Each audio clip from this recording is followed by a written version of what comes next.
سلام و خوش آمد میگم به شما شنوندگان عزیزی که اومدن ببینن که بازی سازی چیه و چجوریه. ما امروز یه مهمون ویژه داریم به اسم حمید آقا که اومدن اینجا، یکی از بازیسازهای معروف کشوری مطرح دنیا که اومدن اینجا بهمون یاد بدن که بازیسازی چیه، چجوریه و از کجا باید شروع کنیم. با ما باشید تا صحبت‌های حمید آقای گل رو بشنویم.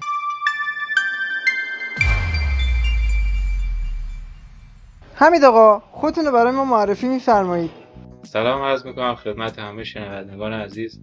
بنده با سابقه بسیار زیاد در حوزه بازیسازی بالغ بر 15-16 سالی به صورت حرفه‌ای و 20-25 سالی هم قبلش به صورت غیر حرفه‌ای تو این حوزه دارم با شما صحبت میکنم و خیلی خوشحالم که از تجربیاتم واسه نسل جوان و پرشور و شوقی مثل شما دارم همچین چیزایی تعریف.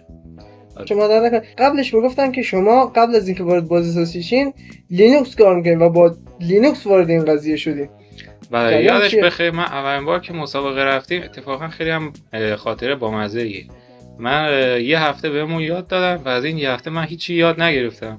چرا؟ چون یونیتی رو تو لینوکس می‌خواستم نصب کنم و باگ داشت و عملا بازی که ساختیم من فقط بخش صدا و یو آیش رو به عهده گرفته بودم و چیزایی که از قبل بلد بودم به هر صورت، نه چیزایی که بهم یاد دادن و این چنین شد که یکی از اعضای تیم آنچنان کمکی به تیم نکرد.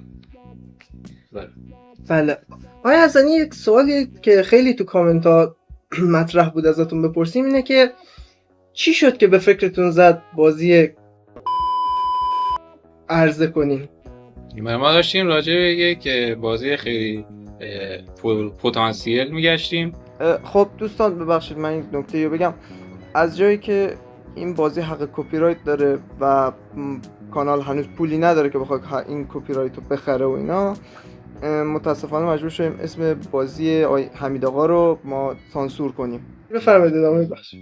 آره میدونیم وقتی یه بازی دارین درست می‌کنین از الکی پلکی نمیتونیم موضوعش رو پیدا کنیم، بعد اول کلی تحقیق و بررسی کنیم و ما سالها تحقیق و بررسی کردیم و در نهایت به این نتیجه رسیدیم که واقعا یک موضوع خیلی پرپتانسیل و نیچه‌ای وجود داره به نام که بهش رسیدیم. به هر حال آره یک موضوع خیلی قشنگه که نمیتونم وارد جزئیات بشم چون هزار تا رقیب دیگه واسمون پیش میاد و همینجوریش هم چند تا رقیب دارن که در تلاشن از طریق‌های غیر مستقیم جاسوسی کنن و ایده ما رو بدزدن که ما همچنان در حال محرمانگی و حفظ محرمانگی هستیم.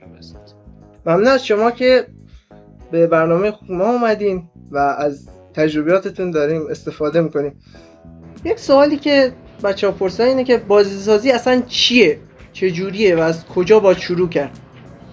بازیسازی تعریف‌های زیادی داره. کانسپت خیلی پیشرفته و پیچیده‌ایه که صدها کتاب راجع به همین موضوع فقط نوشته شده، یعنی نه به عنوان مقدمه، به عنوان یک کتاب کامل که فقط بخوام بازیسازی رو تعریف کنم. بله. ولی اگه بخوام از هوش سرشار خودم در این جهت استفاده کنم و بخوام خلاصه‌اش کنم برای شما بینندگان که خیلی ارزشمند وقتتون، به صورت خلاصه بازیسازی یعنی خلق ایده هایی که توی ذهنتون وجود داره و زنده کردن و جان بخشیدن به اون ایده ها. بله. حمید آقا، حالا به نظرتون ما باید بازیسازی از کجا شروع کنیم؟ شما باید قبل از اصلا نه راجع به بازیسازی، هر عملی که بخواید تو زندگیتون به صورت جدی انجام بدین باید قبلش با نیت شروع کنید. آره. حالا تو این مورد به خصوص میتونین قبلش وضو هم بگیرین که نیتتون خالصانه تر باشه. یکم از تجربیات بازیسازیتون بگین به نسل جوان، چجوری میتونن بازیاشون رو ارتقا بدن و سبکشون رو بهتر کنن؟ ببین تا یه جایی که وقتی تلاش میکنین نتیجه میگیریم، ولی از یه جا به بعد همیشه بحث استعداده. اون کسی موفق میشه که استعداد داره، نه اون کسی که تلاش میکنه. کسی که از اول استعداد داشته باشه هیچ نیازی به اصلا یادگیری نداره، ناخودآگاه میفهمه چجوری باید بازی استعدادی درست کنه و دکمه و صفحه و این چیزا درست کنه. اصلا اینا رو از بعد خلقتش و بعد تولدش اینا رو همه رو تو ذهنش داره و بهش الهام میشه. و این یکی از نقاط قوت بنده بود به شخصه که تو این حوزه تونستم ارتقا پیدا کنم. و شما هم اگه میخواین ارتقا پیدا کنین اول یا بگردین ببینین آیا استعدادشو دارین و اگه ببینین استعدادشو ندارین برین سراغ مرتاض شدن. هندی‌ها خیلی توی به دست آوردن استعدادهای فرا انسانی موفق بودن و شما شاید اگه 40 روز مثلا غذا نخورین خدا بهتون یه همچین آپشنی بده که بازی ساز بشین. احتمالش کمه ولی خب هست. آقای حسنی، این حرفتون خیلی جالب بود و نکات قشنگی توش داشت، ولی اگه یک نفر این استعداد رو کلا نداشته باشه و این راه مرتاض شدن رو هم نخواد ادامه بده یا امتحان بکنه، بدون این استعداد ذاتی میتونه این بازی سازی رو ادامه بده و پیش ببره؟ سوال قشنگ بود. میدونی یک ضرب مسئله هست که میگه احتمالش هست ولی کم هست و شما میتونید از احتمالات خیلی کم استفاده کنید. شاید مثلا 1 در میلیون ها صدم درصد اگه درست گفته باشه شانس موفقیت داشته باشید توی هر کدوم از این متدایی که من الان قرار راجعش بهتون بگم، ولی خب درسته کمه، ولی خب هست دیگه. یکی از این متدها اینه که دست به چی بزنید، یعنی خود باشید و تو زندگی بعدی شاید با استعداد بازی سازی بدونید. و یکی دیگه از متدها اینه که یه چند نفری رو قربانی بکنید، یه ستاره داوود بکشید، یه سری دعاها بخونید. حالا دعاهاش من بلد نیستم، اونم باید بریم پیگیری کنیم این دعاهاش چی، چون من از این طریق استعدادم دست نیافتم، خدا داره. و یه چند نفر رو قربانی کنید.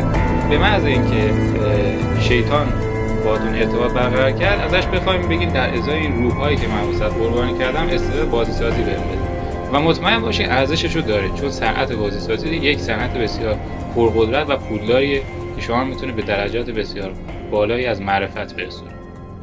بله، دست شما در نکنه، ولی خب فکر کنم مانیتایز نشه.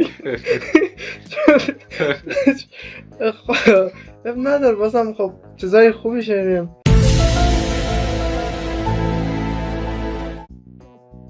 دوستان، وسط بحث این رو هم بگم که ممنون از شما که تا اینجای ویدیوی چنل نوب پلیر بات رو تماشا کردین.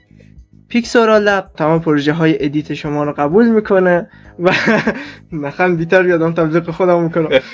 و اینکه میتونین به ما برای ما کامنت بذارین، به ما پیام بدین و اگه خواستین پروژهاتون رو به ما بسپارین.